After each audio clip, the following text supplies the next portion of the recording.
বৈচিত্র্য বৈচিত্র্যে আপনাদের পড়ে শোনাচ্ছিলাম নাইজেল ওরবাটনের বই a little history of philosophy. বইটির আজ ৯ম পর্ব। অধ্যায় ২৬, মিনার্ভার পেঁচা, জর্জ ডব্লিউ.এফ. হেগেল। মিনার্ভার পেঁচা ওড়ে শুধুমাত্র সন্ধ্যাবেলায়।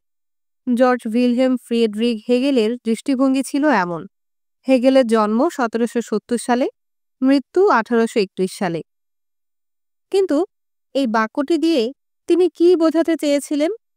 আসলেই এর অর্থ কি? এমন প্রশ্ন হেগেলের পাঠকদের হরহামেশাই করতে হয়, কারণ তার লেখা নিষ্ঠুরভাবেই দুর্বোধ্য। আংশিক কারণ, কান্টের মতো বেশিরভাগ ক্ষেত্রেই তার অভিব্যক্তি প্রকাশিত হয়েছে বেশ বিমূর্ত একটি ভাষায়, এবং প্রায়ই তিনি এমন শব্দ ব্যবহার করেছেন যা তিনি নিজেই উদ্ভাবন করেছিলেন। কারো পক্ষেই পুরোটা বোঝা সম্ভব হয়নি, হয়তো হেগেল নিজেও সেটা পারেননি। পেঁচা নিয়ে এই প্রস্তাবনাটির মর্মোদ্ধার করা সম্ভব, কারণ এটা তার লেখার অপেক্ষাকৃত সহজতর অংশ। এটা হচ্ছে আমাদেরকে তার বলার একটা উপায় যে মানব ইতিহাসের গতি প্রকৃতি সম্বন্ধে প্রজ্ঞা এবং বোঝাপড়া শুধুমাত্র পূর্ণভাবে আমাদের বোধগম্য হয় অনেক পরের শেষ কোনো পর্যায়ে, যখন আমরা পেছনে ফিরে তাকিয়ে দেখি যা সত্যিকারভাবে ঘটেছে সেটা বোঝার প্রচেষ্টায়। যেমন রাতের বেলায় যখন কেউ দিনের বেলায় ঘটা ঘটনাগুলোর দিকে দৃষ্টি ফেরান। মিনার্ভা রোমানদের জ্ঞান ও প্রজ্ঞার দেবী। প্রতীক হিসাবে তার সাথে সংশ্লিষ্ট ছিল জ্ঞানী পেঁচা। বহু বিতর্ক হয়েছে দর্শনে হেগেলের প্রকৃত অবস্থান নিয়ে। কিন্তু যাই হোক না কেন, তিনি অবশ্যই প্রভাবশালী একজন দার্শনিক ছিলেন। ইতিহাস নিয়ে তার দৃষ্টিভঙ্গি, ইতিহাস উন্মোচিত হবে সুনির্দিষ্ট একটা উপায়ে, এই ধারণাটি প্রভাবিত করেছিল কার্ল মার্কসকে, এবং সে কারণে নিশ্চয়ই প্রভাবিত করেছিলেন পরবর্তীতে নানা ঘটনা প্রবাহ। কারণ মার্কসের ধারণা বিপ্লবের সূচনা করেছিল ইউরোপে বিংশ শতাব্দীর প্রথমার্ধে। কিন্তু হেগেল বিরক্ত করেছিলেন বহু দার্শনিককে। কিছু দার্শনিক এমনকি তার কাজকে ব্যবহার করেছিলেন উদাহরণ হিসাবে, বিশেষ করে শব্দ সঠিকভাবে ব্যবহার না করলে কি ঝুঁকি হতে পারে সেটা বোঝাতে। বার্ট্রান্ড রাসেল তার লেখা অপছন্দ করতেন, এবং এই যে আয়ার ঘোষণা করেছিলেন, হেগেলের কোনো বাক্যই কিছুই প্রকাশ করে না। তার কাছে হেগেলের লেখা অর্থহীন কবিতার মতো তথ্যপুষ্ট আর উল্লেখযোগ্য পরিমাণে আবেদনহীন মনে হয়েছিল। অন্যেরা, যেমন পিটার সিঙ্গার, তার চিন্তায় ব্যাপক গভীরতা আবিষ্কার করেছিলেন এবং যুক্তি দিয়েছিলেন তার লেখা কঠিন, কারণ যে ধারণাগুলো তিনি সংগ্রাম করেছিলেন তা খুবই মৌলিক এবং মর্মোদ্ধার করার জন্য দুঃসাধ্য। ১৭৭০ সালে হেগেল জন্মগ্রহণ করেছিলেন স্টুটগার্টে, বর্তমানে যা জার্মানির অংশ। তিনি বেড়ে উঠেছিলেন ফরাসি বিপ্লবের যুগে। তখন রাজতন্ত্র সেখানে বিলুপ্ত করা হয়েছিল নতুন প্রজাতন্ত্র প্রতিষ্ঠা করার মাধ্যমে।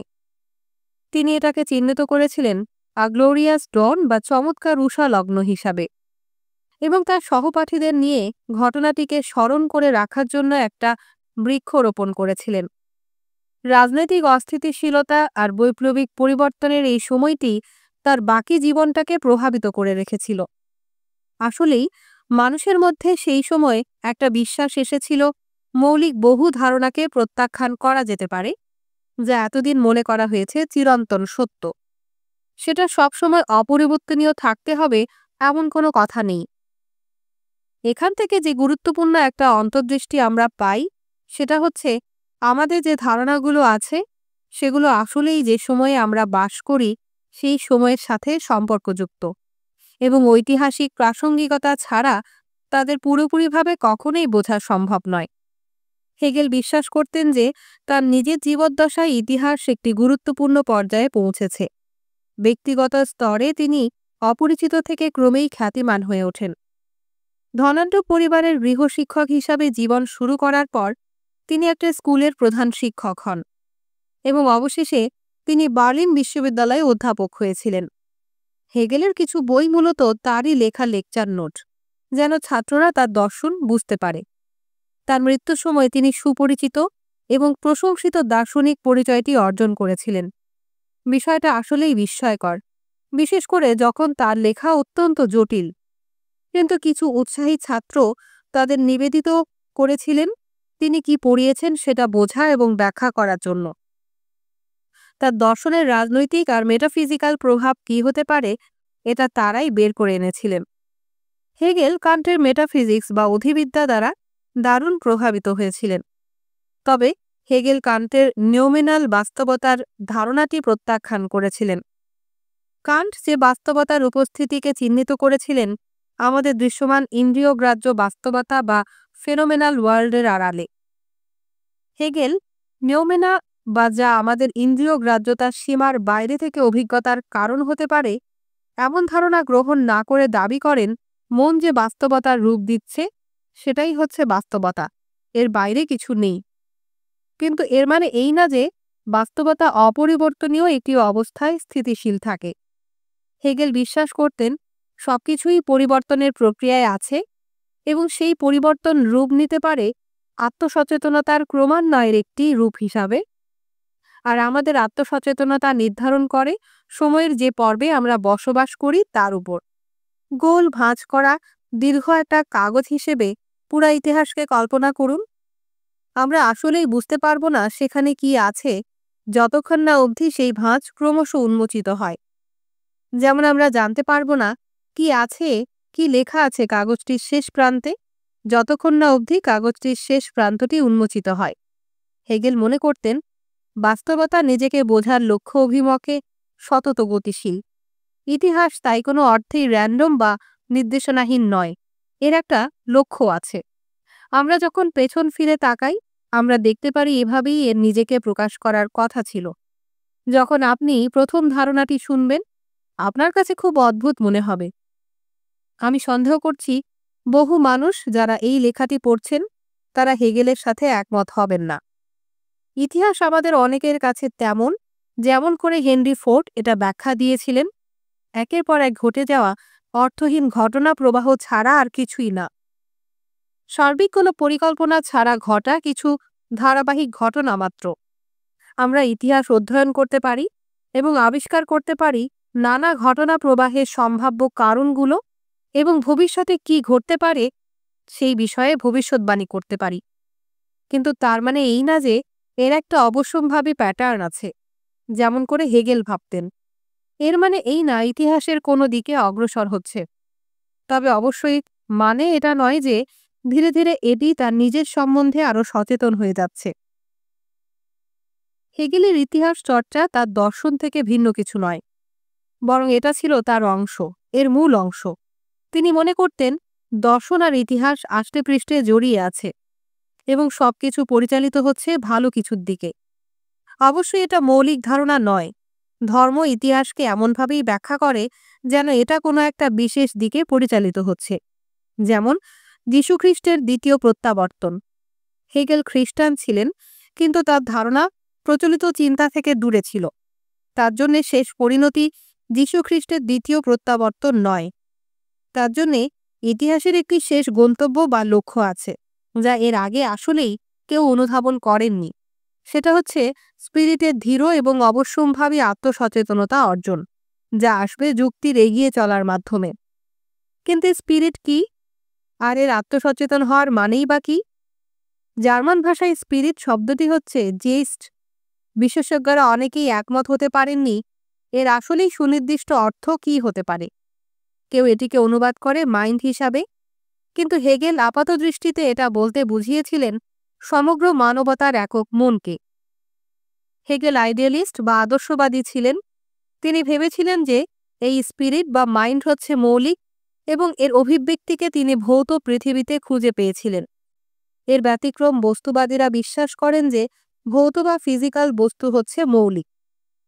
হেগেল পৃথিবীর ইতিহাসকে পুনর্ব্যক্ত করেছিলেন ব্যক্তিগত স্বাধীনতার ধীর ক্রমশ বৃদ্ধি হিসাবে। আমরা চলছি একক ব্যক্তি স্বাধীনতা থেকে। কিছু মানুষের স্বাধীনতা কিন্তু অন্যদের না হয়ে এমন পৃথিবীর দিকে যেখানে একটা রাজনৈতিক রাষ্ট্রে সবাই স্বাধীন, যা তাদের সুযোগ করে দেবে সমাজের কল্যাণে অবদান রাখার জন্যে। তিনি মনে করতেন একটা উপায় আমরা চিন্তা জগতে প্রগতি অর্জন করি কোনো ধারণা এবং এর বিপরীত ধারণার দ্বন্দ্বের মধ্যে দিয়ে। হেগেল বিশ্বাস করতেন আমরা সত্যের কাছাকাছি আসি তার ডায়ালেকটিক্যাল পদ্ধতি অনুসরণ করে। প্রথমে কোনো একজন একটি ধারণা প্রস্তাব করবেন, একটা থিসিস। তারপর এটা তার বিপরীত ধারণার মুখোমুখি হবে, যা প্রথম ধারণাটিকে চ্যালেঞ্জ করবে, অ্যান্টিথিসিস। এই দুটি অবস্থানের দ্বন্দ্ব থেকে আরও জটিল একটি তৃতীয় অবস্থানের উদ্ভব ঘটে, যা দুটি দৃষ্টিভঙ্গি থেকে ধারণা সংশ্লেষ করে, দুটি সিনথেসিস। এবং তারপর বেশির ক্ষেত্রে এর পুনরাবৃত্তি ঘটে আবার। নতুন সিনথেসিস আবার থিসিস হয় এবং এর বিরুদ্ধে আবার অ্যান্টিথিসিস দাঁড় করানো হয়। এই সবই চলতে থাকে যতক্ষণ না স্পিরিট পুরোপুরিভাবে নিজেকে বুঝতে পারে। ইতিহাসের মূল ধাক্কাটিকে দেখা যায় নিজের স্বাধীনতাকে বোঝার স্পিরিটের নিরন্তর প্রচেষ্টা হিসাবে। হেগেল ইতিহাসের এই প্রগতিকে অনুসরণ করেছিলেন সেই সব মানুষদের থেকে যারা প্রাচীন চীন বা ভারতে অত্যাচারী শাসকের অধীনে বাস করেছিল। তাদের জীবনের পুরোটা সময় জুড়েই যারা জানত না যে তারা স্বাধীন। এই প্রাচ্যের মানুষেরা ভাবতেন শুধুমাত্র ক্ষমতাবান শাসকেরই স্বাধীনতা আছে। হেগেলের দৃষ্টিভঙ্গিতে সাধারণ মানুষের স্বাধীনতা সম্বন্ধে কোনো সচেতনতাই ছিল না। প্রাচীন পারস্যবাসীরা খানিকটা বেশি সচেতন ছিল তাদের স্বাধীনতার বিষয়ে। তারা গ্রিকদের দ্বারা পরাজিত হয়েছিল এবং সেটা প্রগতি এনেছে। গ্রিক ও পরে রোমানরা আরও বেশি স্বাধীনতা সচেতন ছিল তাদের আগে যারা এসেছে তাদের থেকে, কিন্তু তারপরও তারা কৃতদাস রাখত। এটা প্রদর্শন করেছে যে তারা পুরোপুরিভাবে অনুধাবন করেনি যে সার্বিকভাবে পুরো মানবতারই স্বাধীন হওয়া উচিত, শুধুমাত্র ধনবান আর ক্ষমতাবানরাই নয়। একটা বিখ্যাত অনুচ্ছেদ তার দ্য ফিনোমেনোলজি অফ স্পিরিট 1807 সালে প্রকাশিত। এই বইয়ে আমরা দেখি তিনি কৃতদাস ও তার মালিকের মধ্যে সংগ্রামের কথা আলোচনা করেছেন। মালিক নিজে আত্মসচেতন হিসাবে শনাক্ত হতে চান এবং তার কৃতদাসের দরকার সেটা অর্জন করার জন্যে, কিন্তু তিনি স্বীকার করেন না যে কৃতদাসেরই সেই স্বীকৃতি পাবার যোগ্যতা আছে। এই অসম সম্পর্কই সংগ্রামের উৎস, যেখানে একজনকে হারতে হয় মৃত্যুর মাধ্যমে, কিন্তু এটা আত্মপরাজয়ের চক্রের সূচনা করে। একসময় মনিব ও কৃতদাস দুজনেই শনাক্ত করে তাদের পারস্পরিক প্রয়োজনীয়তা, পারস্পরিক স্বাধীনতাকে শ্রদ্ধা করার প্রয়োজনীয়তা। কিন্তু হেগেল দাবি করেছিলেন শুধুমাত্র খ্রিস্ট ধর্ম, যা আত্মিক মূল্যের সচেতনতাটি সূচনা করেছিল, সে আসলেই সত্যিকারের স্বাধীনতা সম্ভব হতে পারে। তার নিজের সময়ে ইতিহাস এই লক্ষ্য বাস্তবায়ন করেছিল। স্পিরিট সেখানে তার নিজের স্বাধীনতার ব্যাপারে সচেতন হয়েছিল এবং সমাজের পরিণতিতে নিজেকে সংগঠিত করেছে যুক্তির মাধ্যমে। তার জন্য খুবই গুরুত্বপূর্ণ ছিল এটা। সঠিকভাবে সংগঠিত সমাজেই কেবল সত্যিকারের স্বাধীনতার উদ্ভব হতে পারে।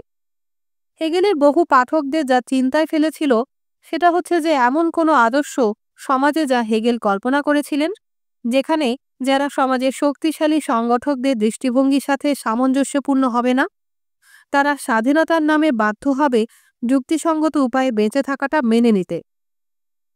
রুশোর সেই ধাঁধাপূর্ণ ফোর্স টু বি ফ্রি বাক্যটির মতো তাদেরকে বাধ্য করা হবে স্বাধীন হবার জন্যে।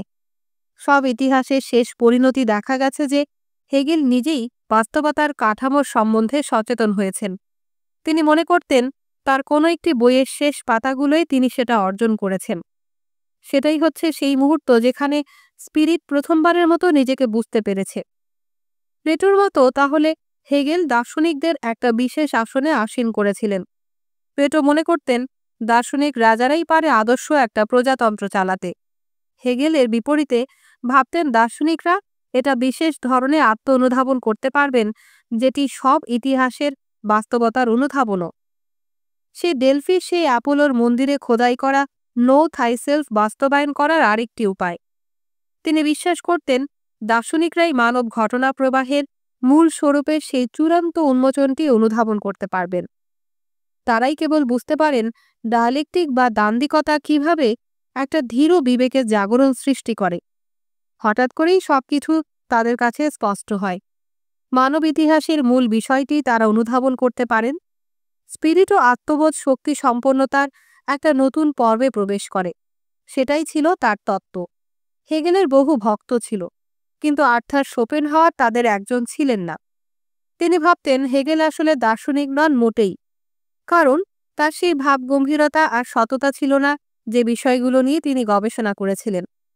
হেগেল অবশ্য শোপেনহাওয়ারকে বলেছিলেন অসহ্য এবং অজ্ঞ। বেশ মধ্যবিত্ত একটা অস্তিত্ব ছিল হেগেলের।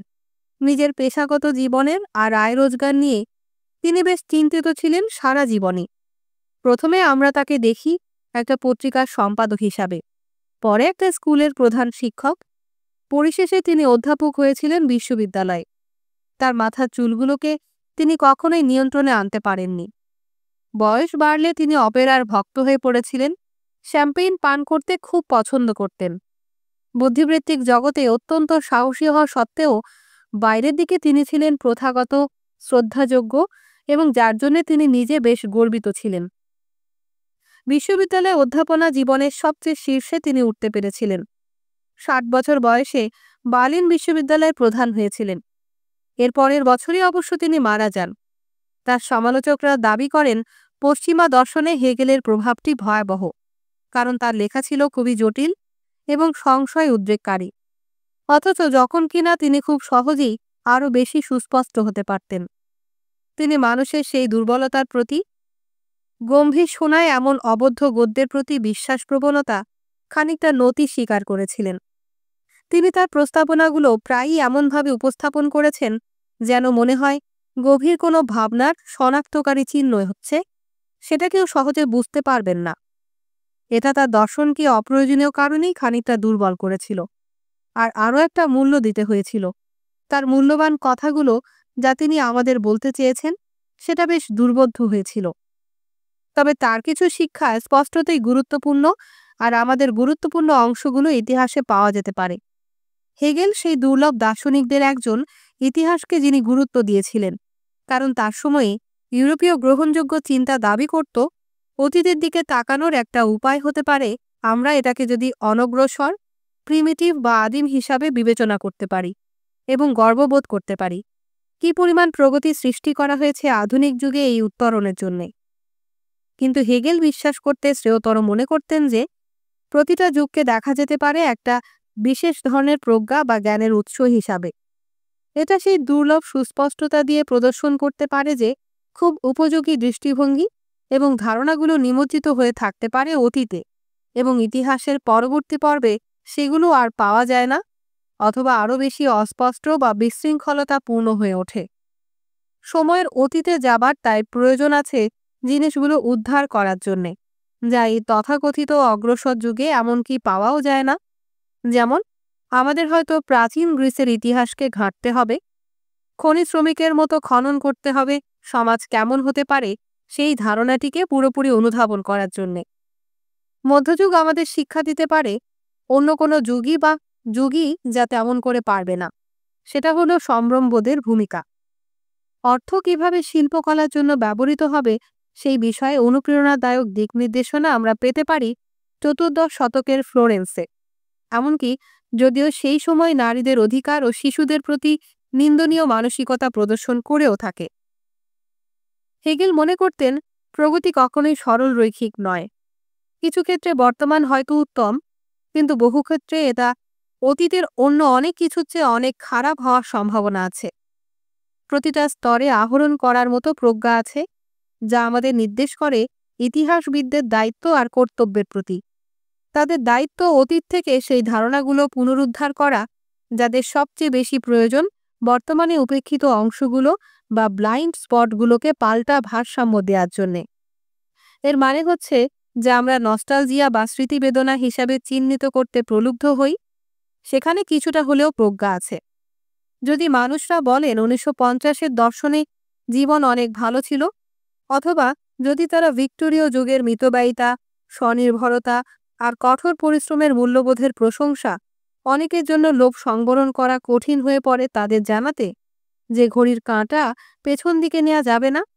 আর যাই হোক না কেন, সেই সময়ে অনেক কিছু ভ্রান্তিও ছিল। সেই সময়ে ফিরে যাওয়াটা খুবই আতঙ্কের আর বিতৃষ্ণাময় হবে। কিন্তু হেগেল তার দ্য ফেনোমেনোলজি অফ স্পিরিট বইটিতে আরও খানিকটা সহমর্মী দৃষ্টিভঙ্গি উপস্থাপন করেছিলেন। সেটা হচ্ছে প্রতিটি যুগেরই কিছু গুরুত্বপূর্ণ অন্তর্দৃষ্টি আছে যেগুলো দুর্ভাগ্যজনকভাবে সংশয়াচ্ছন্ন একগুচ্ছ ভুলের পাঁকে ডুবে আছে। সুতরাং যদিও অবশ্যই খুবই ভয়ানক হবে পুরোপুরি সেই অতীতে ফিরে যাওয়া, কিন্তু নস্টালজিয়া আটকে আছে সেই সব জিনিসগুলোর সাথে যেগুলো ভালো ছিল, এবং সেই ভালো বিষয়গুলোর দিকে এই বর্তমানেও আমাদের মনোযোগ দেয়া দরকার। হেগেল কল্পনা করেছিলেন আদর্শ ইতিহাস যেখানে সব অতীতে সব ভালো বিষয়গুলো উন্মুক্ত হবে তাদের সাথে সংশ্লিষ্ট দুর্ভাগ্যজনক সবকিছু থেকে, এবং শ্রেষ্ঠ ভবিষ্যৎ ধীরে ধীরে সবগুলোর একটি অ্যামালগাম বা সংমিশ্রণ সৃষ্টি করবে। আমার কিছু শেখার প্রয়োজন আছে ঊনবিংশ শতাব্দীর একজন শিল্প উদ্যোক্তা, 1968 সালের হিপি, মধ্যযুগীয় বিশপ এবং অষ্টাদশ শতাব্দীর ফরাসি কৃষকের কাছ থেকে। হেগেল বলতেন, পৃথিবীর ইতিহাস হচ্ছে আমাদের মনের, তিনি যাকে স্পিরিট বলেছিলেন, নিজেকেই বোঝার প্রচেষ্টারই রেকর্ড। ইতিহাসের বিভিন্ন মুহূর্তে মনের ভিন্ন ভিন্ন অংশগুলো প্রাধান্য পেয়েছে। একই জিনিস ঘটে আরও ক্ষুদ্র মাত্রায় আমাদের নিজেদের জীবনেও। শৈশবে বিশ্বাস এবং বিস্ময় ছিল শক্তিশালী।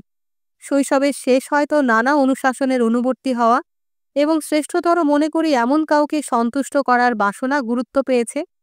বয়ঃসন্ধিতে সংশয় হয়তো প্রধান ভূমিকা পালন করে।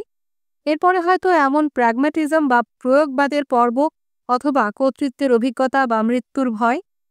এই প্রতিটি স্তরের বিভিন্নতায় আমরা ক্রমশ আমাদের সম্বন্ধে জানতে পেরেছি, এবং আমাদের প্রয়োজন আছে এইসব স্তর অতিক্রম করা যদি সত্যিকারভাবে আমরা নিজেদের বুঝতে পাই।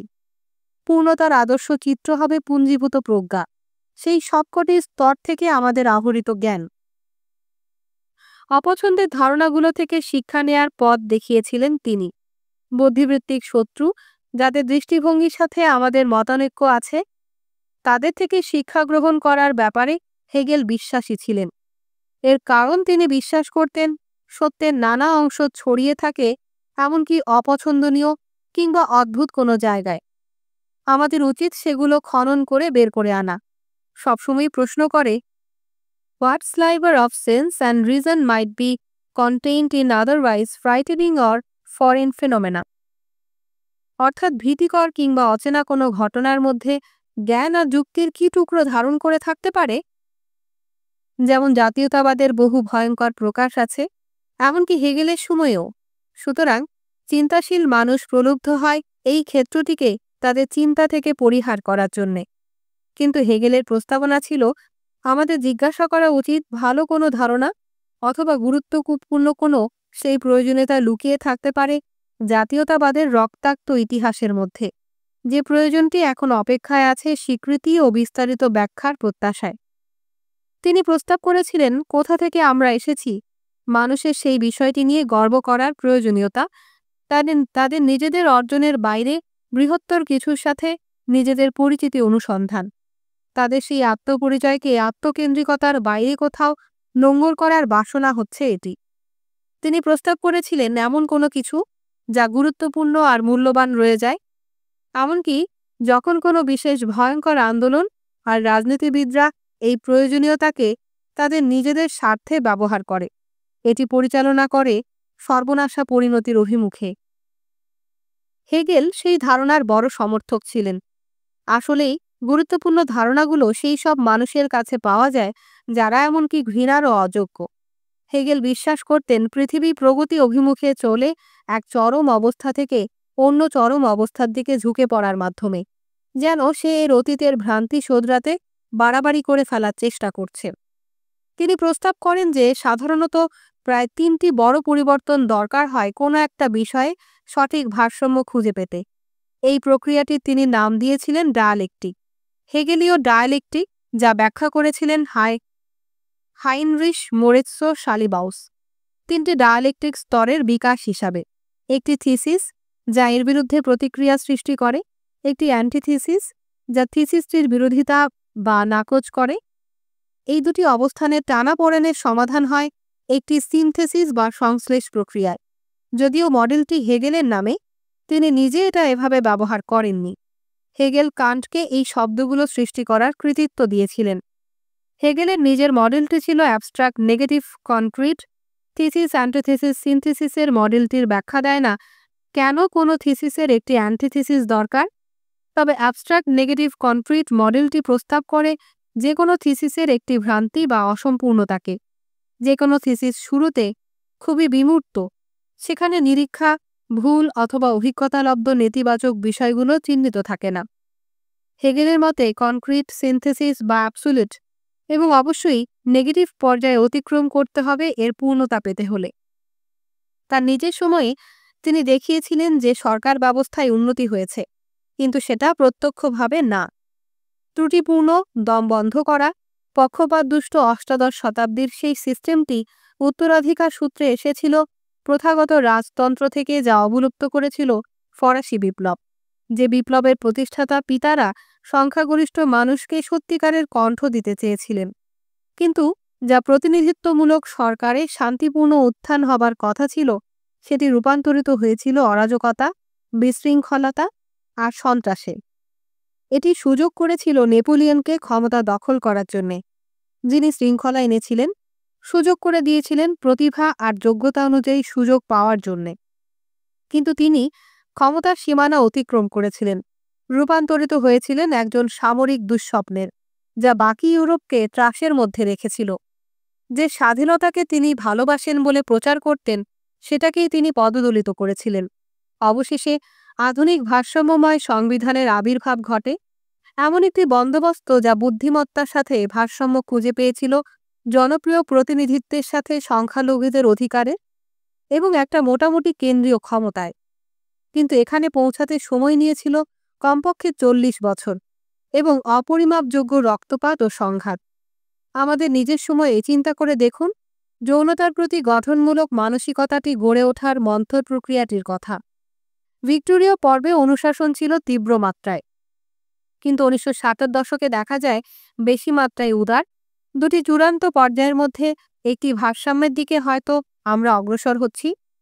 হেগেল কিছুটা ভারমুক্ত করেন, দাবি করে যে প্রগতি সবসময়ই মন্থর এবং সমস্যা সংকুল। তিনি যোগ করেন, যা ইতিহাসে ঘটে সেটি ব্যক্তি জীবনেও ঘটে।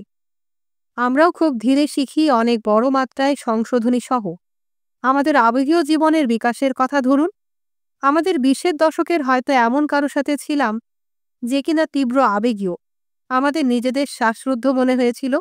সে কারণে আমরা নিজেদের মুক্ত করি এবং বেছে নিই এমন কেউ যে শীতল, অনেক বেশি নিয়ন্ত্রিত আবেগে, কিন্তু তাদের সেই দূরত্বও মনে হতে পারে নিপীড়নমূলক।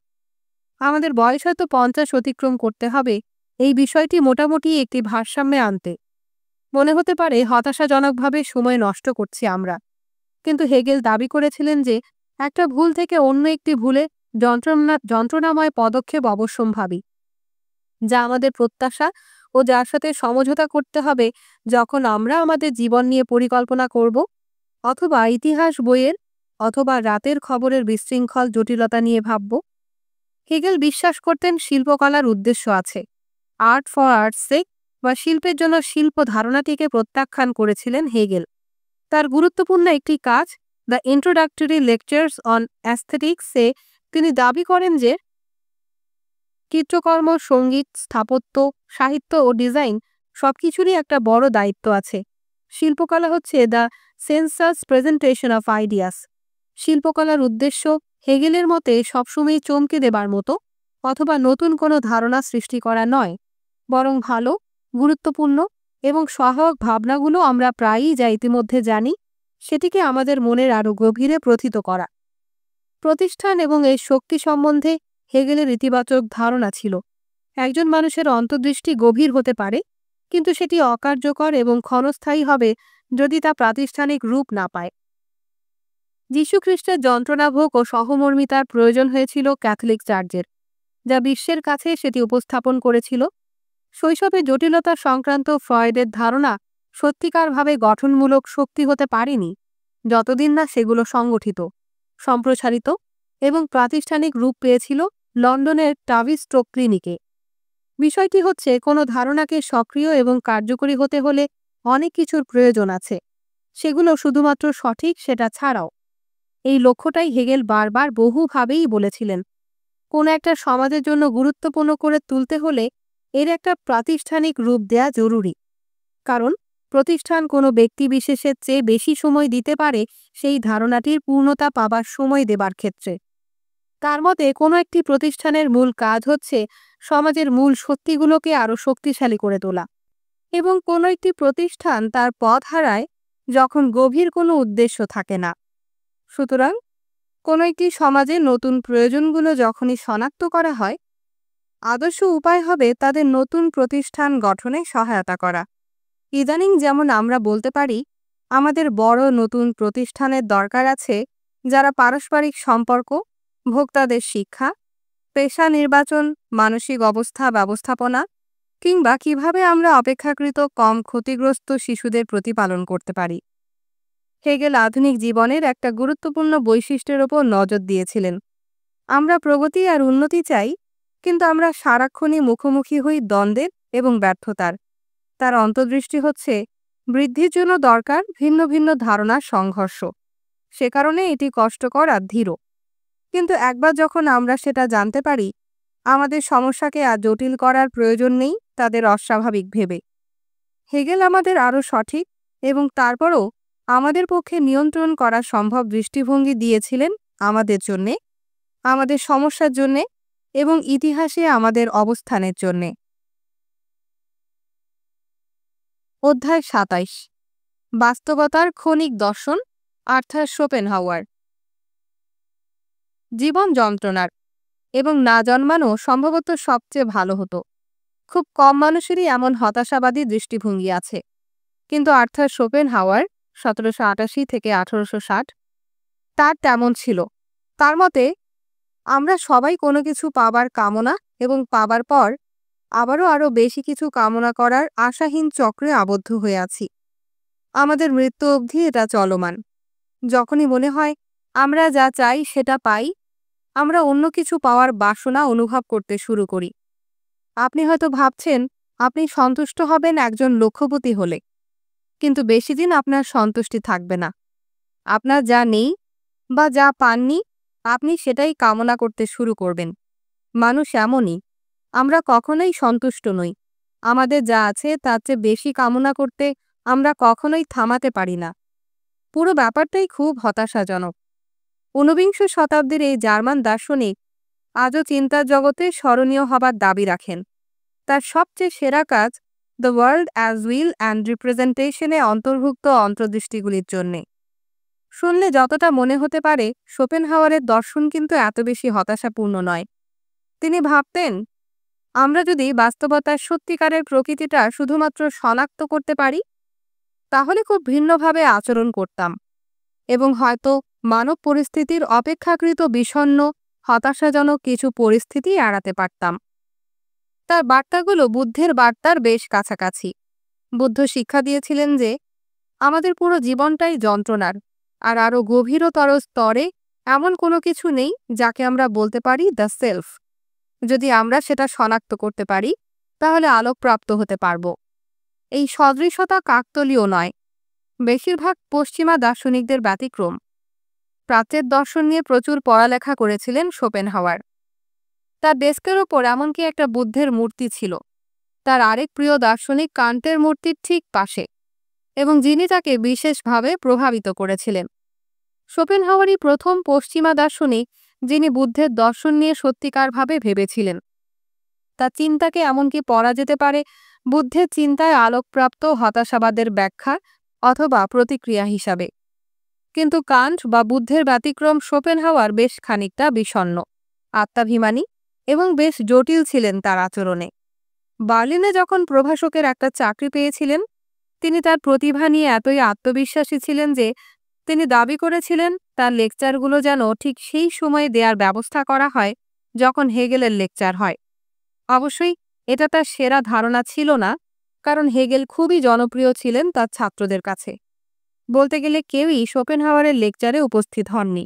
অন্যদিকে হেগেলের ক্লাসরুমে জায়গা দেয়াই ছিল সমস্যা। পরে শোপেনহাওয়ার বিশ্ববিদ্যালয় ছেড়ে চলে যান এবং উত্তরাধিকার সূত্রে পাওয়া সম্পদের ওপর নির্ভর করেই তিনি তার বাকি জীবন কাটিয়েছেন। তার সবচেয়ে সেরা বই the world as will and representation প্রকাশিত হয়েছিল ১৮১৮ খ্রিস্টাব্দে, কিন্তু তিনি এই বইটির ওপর কাজ করে গেছেন বহু বছর। ১৮৪৪ সালে আরও বর্ধিত আকারে এটা পুনঃপ্রকাশিত হয়। বইটির কেন্দ্রে মূল ধারণাটি খুব সরল। বাস্তবতার দুটি দিক আছে, একটি উইল এবং রিপ্রেজেন্টেশন এই দুটি রূপেই বিদ্যমান। উইল হচ্ছে সেই অন্ধ পরিচালক শক্তি যা অবশ্যই পাওয়া যায় সবকিছুর মধ্যে যাদের অস্তিত্ব আছে। এটা হচ্ছে সেই শক্তি যা উদ্ভিদ বা প্রাণীর বৃদ্ধির কারণ, কিন্তু এটা চুম্বককে উত্তরমুখী করার কিংবা রাসায়নিক যৌগের স্ফটিক তৈরি হবারও শক্তি। আরেকটা দিক পৃথিবী রিপ্রেজেন্টেশন রূপে, এটা সেই পৃথিবী যেভাবে আমরা এর সম্বন্ধে অভিজ্ঞতালব্ধ হই। রিপ্রেজেন্টেশন রূপে পৃথিবী আমাদের মনের মধ্যে আমাদেরই নির্মাণ করা বাস্তবতা। কান্ট যাকে বলেছিলেন ফেনোমেনাল ওয়ার্ল্ড। আপনার চারপাশে তাকিয়ে দেখুন, কোনো জানালা দিয়ে হয়তো আপনি গাছ দেখতে পাচ্ছেন, মানুষ অথবা গাড়ি, অথবা আপনার সামনে এই লেখাগুলো, হয়তো আপনি পাখির ডাক কিংবা রাস্তায় যানবাহন চলাচলের আওয়াজ শুনতে পাচ্ছেন, অথবা অন্য ঘর থেকে ভেসে আসা শব্দ। ইন্দ্রিয়ের মাধ্যমে আপনি যে অভিজ্ঞতা লাভ করছেন সেটাই ওয়ার্ল্ড অ্যাজ রিপ্রেজেন্টেশন প্রতিনিধি করছে এমন পৃথিবী। সবকিছু বোঝার জন্য সেটা আপনার উপায়, যার জন্য আপনার সচেতনতা প্রয়োজন। আপনার মন সেই অভিজ্ঞতাগুলোকে সাজায় তাদের অর্থবহ করে তোলার জন্যে। এই ওয়ার্ল্ড অ্যাজ রিপ্রেজেন্টেশনে আমাদের বসবাস। কিন্তু কান্টের মতে শোপেনহাওয়ার বিশ্বাস করতেন যে আরও গভীর একটা বাস্তবতা আছে, যার অস্তিত্ব আছে আপনার অভিজ্ঞতার বাইরেও। সবকিছু আপাত দৃষ্টিতে যা দেখায় তার বাইরে কান্ট যার নাম দিয়েছিলেন নিউমেনাল পৃথিবী, এবং তিনি ভাবতেন এর সাথে আমাদের কোনো সরাসরি যোগাযোগ নেই। কিন্তু শোপেনহাওয়ারের মতে ওয়ার্ল্ড অ্যাজ উইল হচ্ছে খানিকটা কান্টের নিউমেনাল জগতের মতো, যদিও গুরুত্বপূর্ণ কিছু পার্থক্য আছে। কান্ট নিউমেনা নিয়ে লিখেছিলেন যা নিউমেননের বহু বচন। তিনি ভেবেছিলেন বাস্তবতার একাধিক অংশ থাকতে পারে। অবশ্য কিভাবে কান্ট সেটা জেনেছিলেন সেটা স্পষ্ট না, বিশেষ করে যখন তিনি ঘোষণা করেছিলেন নিউমেনা জগৎটি আমাদের ধরাছোঁয়ার বাইরে। এর ব্যতিক্রম শোপেনহাওয়ার মনে করতেন আমাদের পক্ষে এমন কিছু ধারণা করা সম্ভব না যে নিউমেনার বাস্তবতা আদৌ বিভাজিত করে কিনা, কারণ এই ধরনের বিজ্ঞানের জন্য দরকার স্থান ও কাল। বাস্তবতায় এর নিজের অস্তিত্ব থাকার পরিবর্তে কান্ট বিশ্বাস করতেন সেটা প্রদান করে কোনো একক মন। এর পরিবর্তে শোপেনহাওয়ার ওয়ার্ল্ড অ্যাজ উইলকে ব্যাখ্যা করেন একক, ঐক্যবদ্ধ, লক্ষ্যহীন শক্তি যার অস্তিত্ব আছে এমন সব কিছুর পেছনে থাকে। আমরা এই জগৎটাকে দেখতে পারি আমাদের নিজেদের কাজের মাধ্যমে এবং শিল্পকলায়, আমাদের অভিজ্ঞতার মাধ্যমেও। আপাতত এটা পড়া বন্ধ করুন, আপনার মাথায় হাত দিন। কি ঘটল? আপনাকে দেখছে এমন কেউ দেখবে যে আপনার হাত ওপরে উঠল এবং আপনি মাথায় হাত রাখলেন। যদি কোনো আয়নায় দেখেন আপনিও একই জিনিস দেখবেন। এটাই ফেনোমেনাল ওয়ার্ল্ডের একটা বিবরণ, ওয়ার্ল্ড অ্যাজ রিপ্রেজেন্টেশন। যদিও শোপেনহাওয়ারের মতে আমাদের শরীর নাড়াবার অভিজ্ঞতার একটি অভ্যন্তরীণ দিক আছে। সাধারণভাবে ফেনোমেনাল জগৎটাকে আমরা যেভাবে অনুভব করি ইন্দ্রিয় দ্বারা অনুভূত জগৎটার চেয়ে তার চেয়ে ভিন্নভাবে অনুভব করতে পারি। আমরা ওয়ার্ল্ড অ্যাজ উইলের সরাসরি অভিজ্ঞতা নিতে পারি না, কিন্তু আমরা সেটার খুব কাছাকাছি আসি যখন আমরা পরিকল্পিতভাবে কোনো কাজ করি, যখন আমরা শরীরের কোনো কাজ করার জন্য ইচ্ছা পোষণ করি সেটা ঘটানোর জন্যে। আর সে কারণে তিনি উইল বা ইচ্ছা শব্দটি ব্যবহার করেছিলেন বাস্তবতার বিবরণ দিতে। এমনকি যদিও এটা শুধুমাত্র মানবিক পরিস্থিতিতে, যখন এই শক্তির কোনো যোগসূত্রতা থাকে কোনো কিছু ইচ্ছাকৃতভাবে করার সাথে। উদ্ভিদ উদ্দেশ্য প্রণোদিত হয়ে বাড়ে না, রাসায়নিক ক্রিয়াও উদ্দেশ্য প্রণোদিত হয়ে ঘটে না। এ কারণে অনুধাবন করা গুরুত্বপূর্ণ যে উইল শব্দটি সাধারণ অর্থে যেভাবে ব্যবহার করা হয় এটা তার থেকে আলাদা। যখন কেউ কোনো কিছু ইচ্ছা পোষণ করে তাদের মনের ভেতর একটা লক্ষ্য থাকে, তারা কিছু করার চেষ্টা করছে। কিন্তু শোপেনহাওয়ার যখন ওয়ার্ল্ড অ্যাজ উইল শব্দটি ব্যবহার করছেন বাস্তবতাকে ব্যাখ্যা করতে, সেটা এর থেকে ভিন্ন। উইল বড় হাতের ডাব্লিউ সহ লক্ষ্যহীন, অথবা তিনি যেমনভাবে বলেন অন্ধ। এটা কোনো সুনির্দিষ্ট ফলাফল সৃষ্টি করার চেষ্টা করছে না। এটা শুধুমাত্র সেই শক্তির বিশাল প্রবাহ যা প্রতিটি প্রাকৃতিক ঘটনায় আছে এবং কোনো কিছু ঘটানোর জন্য আমাদের সচেতন ইচ্ছার মধ্যেও আছে। শোপেনহাওয়ার মনে করতেন কোনো ঈশ্বর নেই এটা নির্দেশনা দেবার জন্য, এবং উইল নিজেও ঈশ্বর নয়। মানবিক পরিস্থিতি হচ্ছে যে আমরা সব বাস্তবতার মতোই এই অর্থহীন শক্তির অংশ। কিন্তু তারপরও কিছু অভিজ্ঞতা জীবনকে সহনীয় করে তুলতে পারে। এগুলো মূলত আসে শিল্পকলা থেকে। শিল্পকলা একটি স্থির সেই সময় সন্ধান দেয় এবং কিছুটা সময়ের জন্যে আমরা সংগ্রাম আর কামনার নিরন্তর চক্র থেকে পালাতে পারি। তিনি মনে করতেন শিল্পকলার সেরা রূপটি হচ্ছে সঙ্গীত, আর সে কারণে সঙ্গীত নিজেই সেই উইলের অনুলিপি। তিনি মনে করতেন এটাই ব্যাখ্যা করে আমাদের গভীরভাবে নাড়া দেবার জন্য সঙ্গীতের ক্ষমতাটিকে। আপনি যদি বিথোভেনের সিম্ফনি শোনেন মনে সঠিক ভাবনা নিয়ে, আপনি শুধু আবেগীয়ভাবে উদ্দীপ্ত হবেন না, আপনি বাস্তবতা কি সেটাও সত্যিকারভাবে দেখতে পারবেন। শিল্পকলাকে এতটা গুরুত্ব আর কোনো দার্শনিক দেননি, সুতরাং বিস্ময়কর নয় কেন সৃজনশীল মানুষের কাছে তিনি জনপ্রিয়। সঙ্গীতজ্ঞ আর সঙ্গীত শিল্পীরা তাকে ভালোবাসেন কারণ তিনি সঙ্গীতকে সবচেয়ে গুরুত্বপূর্ণ বলে বিশ্বাস করতেন। তার আবেদন ছিল ঔপন্যাসিকদের মধ্যে, যেমন টলস্টয়, মার্সেল প্রুস্তো, টমাস মান এবং টমাস হার্ডি। ডিলান টমাসের কবিতা the force that through the green fuse drives the flower অনুপ্রেরণা ছিল শোপেনহাওয়ারের ওয়ার্ল্ড অ্যাজ উইলের ব্যাখ্যায়। শোপেনহাওয়ার শুধু বাস্তবতাকে এবং এর সাথে আমাদের সম্পর্কটাকেই ব্যাখ্যা করেননি, আমরা কিভাবে বাঁচব সেই বিষয়ে তার দৃষ্টিভঙ্গি ছিল। যখন একবার আপনি অনুধাবন করবেন যে আমরা সব একটি শক্তির অংশ এবং প্রতিটি একক মানুষ বাস করে শুধুমাত্র ওয়ার্ল্ড অ্যাজ রিপ্রেজেন্টেশন স্তরে, এটা আপনার কি করা উচিত সেই বিষয়টিকে প্রভাবিত করতে পারে। শোপেনহাওয়ারের জন্যে অন্য মানুষকে আঘাত মানে নিজের ক্ষতি। এটাই সব নৈতিকতার ভিত্তি। আমি যদি আপনাকে হত্যা করি, আমি জীবন শক্তির একটা অংশকে ধ্বংস করব যা আমাদের দুজনকে যুক্ত করে। যখন কেউ অন্য একজনকে আঘাত করে, এটা অনেকটা কোনো সাপের নিজের লেজে কামড় দেবার মতো, যখন সে কিনা জানছেই না সে তার বিষ দাঁত প্রবেশ করাচ্ছে নিজের মাংসে। সুতরাং শোপেনহাওয়ারের শেখানো মৌলিক নৈতিকতা হচ্ছে সহমর্মিতা। ভালোভাবে বিষয়টি বুঝলে অন্য মানুষরা আসলে আমাদের বাইরের অংশ না। আমি অবশ্যই ভাবব আপনার সাথে কি হবে, কারণ একটা উপায় আপনিও সেই জিনিসটির অংশ যার অংশ আমরা সবাই। ওয়ার্ল্ড অ্যাজ উইল, এটাই তার আনুষ্ঠানিক নৈতিক অবস্থান। এটা অবশ্যই প্রশ্ন জাগায় তিনি নিজে কি আদৌ সেই মাত্রায় অন্য কোনো মানুষের জন্য চিন্তিত হয়েছিলেন। একটা ঘটনা বলছে একজন বৃদ্ধ মহিলা তার দরজার বাইরে দাঁড়িয়ে কথা বলছিল এবং এটা তাকে এত ক্ষিপ্ত করেছিল যে তিনি তাকে ধাক্কা দিয়ে সিঁড়ি দিয়ে ফেলে দিয়েছিলেন।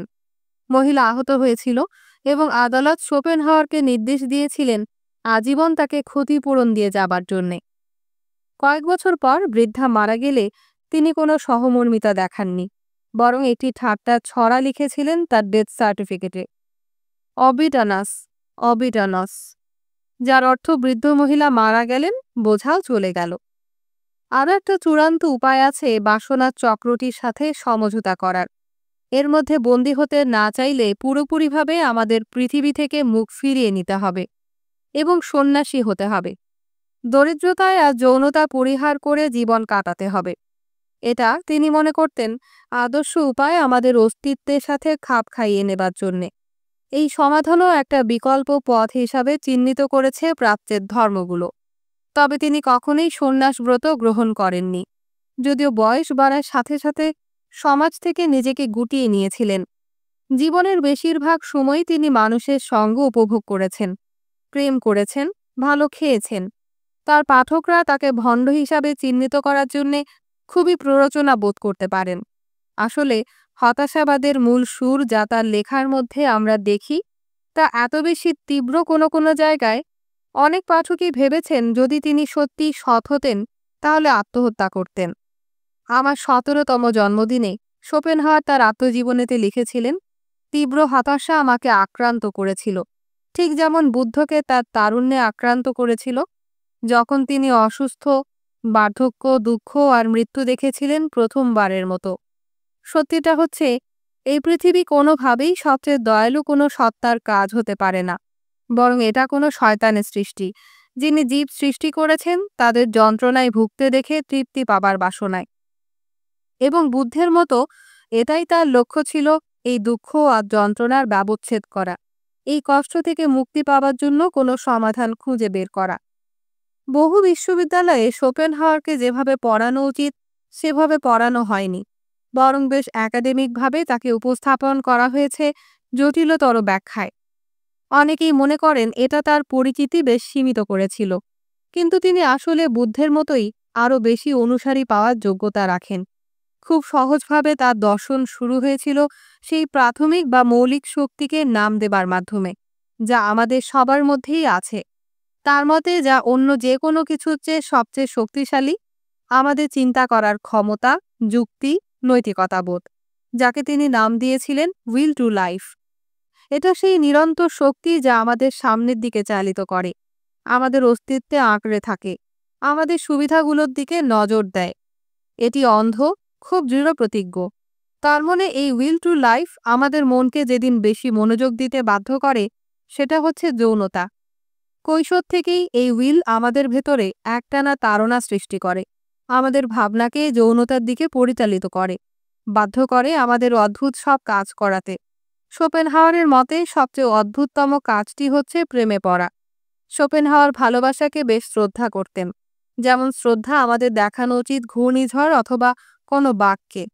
তিনি খুবই অপছন্দ করতেন বুদ্ধিমান মানুষের জীবনে যখন এই ধরনের প্রেমান্ধতা ব্যাঘাত সৃষ্টি করত, কিন্তু তিনি এগুলো দুর্ঘটনা বা অসামঞ্জস্যপূর্ণ কিছু ভাবতে অস্বীকার করেছেন।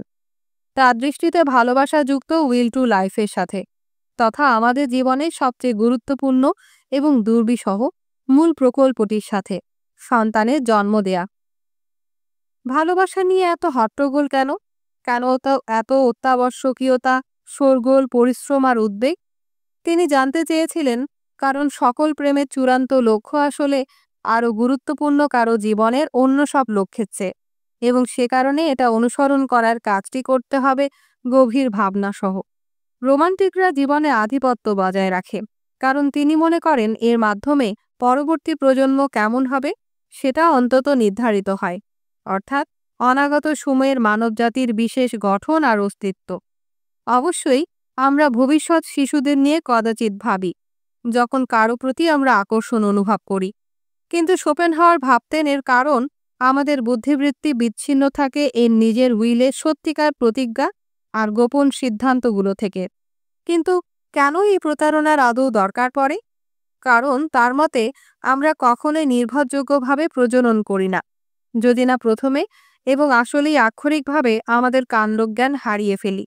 এটাই হচ্ছে সেই মানুষটি যিনি কিনা কোনো ধরনের একঘেয়েমি আর পৌরতা, খরচ, সন্তান প্রতিপালন করার মতো তীব্রতম আত্মবিসর্জনের তীব্র বিরোধী ছিলেন। উপরন্তু তিনি বেশিরভাগ সময় যুক্তি দিতেন, যদি আমরা আমাদের বুদ্ধিমত্তাকে ভালোভাবে ব্যবহার করতে পারতাম ভালোবাসার পাত্রী বাছাইয়ের ক্ষেত্রে, তাহলে আমরা সাধারণত যে মানুষগুলোকে বেছে নেই তার চেয়ে সম্পূর্ণ ভিন্ন হয়তো কাউকে বেছে নিতাম। কিন্তু পরিশেষে আমরা এমন মানুষের প্রেমে পড়ি না যাদের সাথে কিনা আমাদের সঙ্গতিপূর্ণ, বরং সেই সব মানুষের সাথে যাদের উইল টু লাইফ শনাক্ত করে আদর্শ সঙ্গী হিসাবে। যেমন শোপেনহাওয়ার স্পষ্ট ভাষায় বলেছিলেন, আমরা যাদের সাথে ভারসাম্যময় সন্তান উৎপাদন করতে পারব। আমরা সবাই কম বেশি একটু ভারসাম্যহীন। তিনি ভাবতেন আমরা হয় বেশি পুরুষালী অথবা বেশি রমণীয়, বেশি লম্বা অথবা বেশি খাটো, বেশি যুক্তিবাদী অথবা বেশি আবেগপ্রবণ।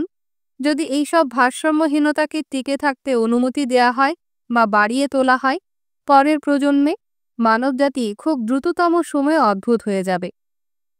উইল টু লাইফকে অবশ্যই তাই আমাদের সেই সব মানুষের দিকে ঠেলে দেবে যারা পারে তাদের ভারসাম্যহীনতা সংশোধন করার কারণে আমাদের নিজেদের ভারসাম্যহীনতাগুলোকে সঠিক করতে। এ বড় নাক ছোট নাকের সাথে মিলে ত্রুটিহীন একটি নাকের প্রতিশ্রুতি দেয়। তিনি যুক্তি দেন যে ছোট আকারের মানুষগুলো অনেক সময় লম্বা মানুষের প্রেমে পড়ে, বেশি রমণীয় পুরুষরা আরও বেশি পুরুষালী রমণীর প্রেমে পড়ে।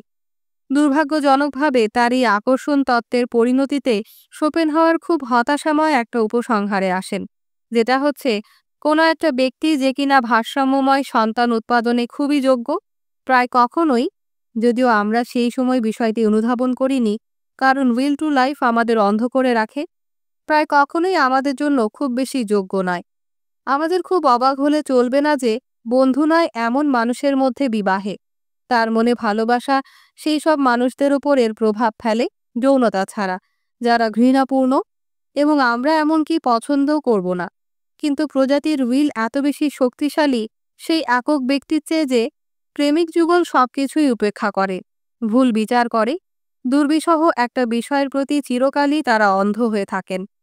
আমাদের সুখ না, উইল টু লাইফের নিজের উদ্দেশ্য সফল করার ক্ষমতা। শোপেনহাওয়ারের তত্ত্ব ইঙ্গিত দেয় আমরা বিশেষ সুস্পষ্টতার সাথে অনুভব করতে পারি অর্গাজম বা চরম সুখের পরবর্তী ভীতিকর আর নির্জন মুহূর্তে তার ভাষায় সঙ্গমের ঠিক পরে শয়তানের হাসি শোনা যায়। মানব জীবনের নানা দৃশ্য শোপেনহাওয়ারকে ব্যথিত করেছিল। আমরা পশুর মতো, শুধুমাত্র আমাদের বৃহত্তর আত্মসচেতনতার কারণে আরও বেশি দুঃখী। তিনি বিভিন্ন প্রাণীদের নিয়ে আলোচনা করেছিলেন, বিশেষ করে মোল, মাটির নিচে অন্ধকার সুড়ঙ্গে যাদের বসবাস, যারা কদাচিৎ দিনের আলো দেখে, যাদের সন্তানরা আঠালো কেঁচোর মতো দেখতে, কিন্তু সে তার ক্ষমতায় সবকিছু করে টিকে থাকা ও বংশবৃদ্ধির জন্য। আমরাও তাদের মতোই আরও বেশি করুন। আমরা উন্মত্তের মতো নিজেদের উন্নতির দিকে নিয়ে যাই, ভালো বেতনের কাজ খুঁজি, যা সবাইকে, বিশেষ করে সঙ্গিনীকে মুগ্ধ করার জন্যে। সারাক্ষণই ভাবি সেই একটি মানুষকে খুঁজতে, কল্পনা করি তারা আমাদের সুখী করবে, এবং অবশেষে একসময় কারো দ্বারা প্ররোচিত হই যথেষ্ট দীর্ঘ সময় কোনো সন্তান উৎপাদন করার জন্যে, এবং পরবর্তী 40 বছর দুর্বিষহ জীবন কাটাই একটা ভুলের মাসুল গুনতে গুনতে।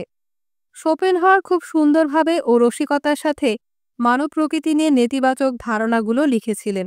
যেমন, একটিমাত্র জন্মগত ত্রুটি আছে, সেটা হচ্ছে সেই ধারণা পোষণ করা আমাদের অস্তিত্ব আছে কারণ আমরা সুখী হব তাই। যতক্ষণ এই জন্মগত ত্রুটি নিয়ে আমরা টিকে থাকব, এই পৃথিবী আমাদের কাছে সবসময়ই স্ববিরোধিতাপূর্ণ মনে হবে, কারণ প্রতিটি পদক্ষেপের জন্যে, ছোট কিংবা বড়, আমরা সেই অভিজ্ঞতায় বন্দী যেখানে এই পৃথিবী ও জীবন অবশ্যই আমাদের সন্তুষ্ট করার জন্যে সজ্জিত নয়। সে কারণে আমরা এত বেশি বয়োজ্যেষ্ঠ মানুষ দেখি যাদের মুখে হতাশার ছাপ সুস্পষ্ট। শোপেনহাওয়ার দুটি সমাধান প্রস্তাব করেছিলেন অস্তিত্বের এই সমস্যাগুলোর সমাধানে। প্রথমটি বরং সেই সব দুষ্প্রাপ্য মানুষদের জন্য যাদের তিনি বলেছেন সেজ বা প্রাজ্ঞ। এই প্রজ্ঞাবানরা পারেন তাদের বিরচিত প্রচেষ্টায় উইল টু লাইফের দাবির ওপরে উঠতে। তারা সেই প্রাকৃতিক তাড়নাটি তাদের ভেতরে দেখতে পান, স্বার্থপরতা, যৌনতা, অহংকারের প্রতি, এবং তারা সেটা অতিক্রম করেন। তারা তাদের কামনাগুলোকে জয় করেন, একা থাকেন, প্রায়ই বড় শহর থেকে দূরে, কখনো বিয়ে করেন না। তাদের খ্যাতি আর সামাজিক মর্যাদার বাসনাকে তারা দমন করেন। বৌদ্ধ দর্শনে শোপেনহাওয়ার দেখিয়েছিলেন এই মানুষটি পরিচিত মঙ্ক বা সাধু হিসাবে, কিন্তু তিনি চিহ্নিত করতে পেরেছিলেন আমাদের মধ্যে খুব কম মানুষই এমন জীবন কাটাতে পারে। তবে তার দ্বিতীয় এবং আরও সহজেই পালনযোগ্য এভাবে বাস্তবসম্মত বিকল্প হচ্ছে যতটা দীর্ঘতম সময় সম্ভব শিল্পকলা ও দর্শন নিয়ে কাটানো, যার কাজ হচ্ছে আমাদের সব উন্মত্ত প্রচেষ্টা আর অসুখী সময় যা আমাদের ভিতর সৃষ্টি করেছে উইল টু লাইফ, তার সামনে আয়না মেলে ধরা। আমরা হয়তো প্রায়ই তাকে জয় করতে পারবো না, কিন্তু সন্ধ্যার মঞ্চে অথবা কবিতার বই নিয়ে হাঁটতে বের হলে আমরা দৈনন্দিন জীবন থেকে বের হতে পারে এবং কোনো বিভ্রম ছাড়াই জীবনের দিকে তাকাতে পারি। যে শিল্পকলা তিনি মনে করতেন ভাবালুতা সবচেয়ে বিপরীত, সেটা হচ্ছে গ্রিক ট্র্যাজেডি, লা রোশফুকোর অ্যাফোরিজম ও হবস আর ম্যাকিয়াভেলির রাজনীতি তত্ত্ব। এই কাজগুলো আমাদের আত্মম্ভরিতা নিয়ে কষ্ট, স্বার্থপরতা আর বৈবাহিক জীবনের ভীতি সরাসরি কথা বলে এবং মানবজাতির প্রতি একটা ট্র্যাজিক, সম্মানসূচক, বিষণ্ণ সমবেদনার হাত সম্প্রসারণ করে। শোপেনহাওয়ারের নিজের কথাগুলোই শিল্পকলা ও দর্শনের কী করা উচিত সেই সংক্রান্ত নিজের বিবরণের সাথে সঙ্গতিপূর্ণ। ভয়ঙ্কর তিক্ত হতাশাবাদে এটি গভীরভাবে আমাদের সান্ত্বনা দেয়। যেমন তিনি বলেন, বিয়ে করা মানে পরস্পরের কাছে ঘৃণ্য হবার জন্যে সবকিছু করার প্রচেষ্টা, বা প্রতিটি জীবন কাহিনী দুঃখের।